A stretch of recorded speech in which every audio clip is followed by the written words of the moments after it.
Na evropskih cestah je v letu 2016 umrlo 25.500 ljudi. Se vam zdi to veliko? Kar. Veliko preveč. Ja, velika cifra je. Tukaj bi mogli biti enostavno ničle. Po mojem bi se daj zmanjšati. 26.000 je kar. Groza. To so tako velike številke, da... Za Evropsko unijo dost. Se mi zdi, da obremenili 26.000 družin. Slovenske ceste so leta 2016 zahtevale 130 življenj. Ne znam si predstavljati, da je to številka velika, majhna. Še mi je kar velika številka, no? Če štejemo recimo letoma toliko pa toliko dni, to je približno, ne vem, na vsake 3 dni umre ena oseba, pol se pa že vprašamo, a je to velika, ni. 130 se niti ne sliši tako velika številka, ne? Sem mislila, da bo še več. Za tako mehko državico je preveč tako. To je pa dost. V letu 2022 nacionalni program predvideva 70 mrtvih na slovenskih cestah. Kaj menite, koliko bo mrtvih v tem letu? Po moje, če bi prišel v 2018 na 110 bi bilo že. Nekje 100, mogoče 50. Ja, upam, da bo niže, ne? Pa če bo 10% manj, smo lahko že zadovoljni. 100. Mislim, težko rečem, ali je to realen cilj ali ne. Upam, da bo manjša kot 100, a ne? Ne vem. 110. 115. Upam, da boste naredili čim več v tej smeri. Naslednje leto. Če pridemo do 100.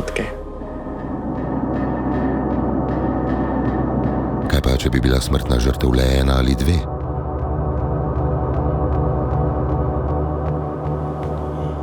To bi bilo super, ne? Zelo bi bila vesela, če bi se to zgodilo. Še daj preveč. Zelo težko verjamemo to, no. Koliko je teh ljudi tudi pol posledično prizadetih, ne, od enega primera, ne? To je bilo dobro, ne? Vrhunsko, ne? Ampak sam... Ja, to bi bilo super, ampak... Še dosegljivo, ne? Ja, to bi bilo fino, ne? V 5-10 letih pa mislim, da bi se daj.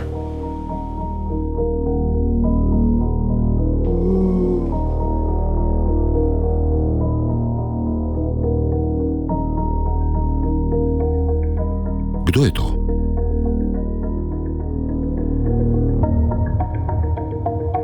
Moja mama. To je moj fant.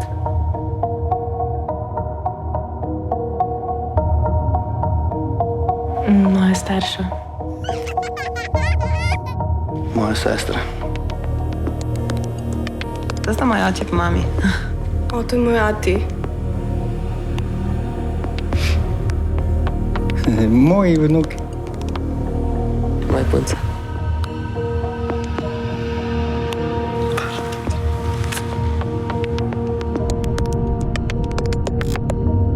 Moja nečakinja pa nečak. To je pa moj sin.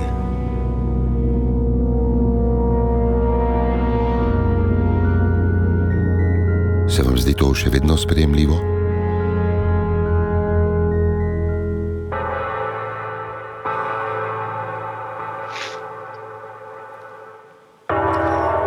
Ja. Ne. To je katastrofa. Ja, mislim, da moj odziv pove vse, no.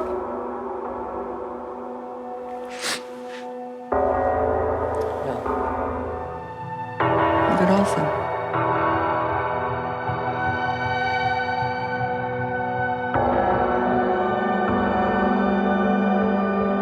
Za številkami stojimo ljudje. Prispevaj svoj delež k uresničevanju vizije nič. Vsak od nas šteje.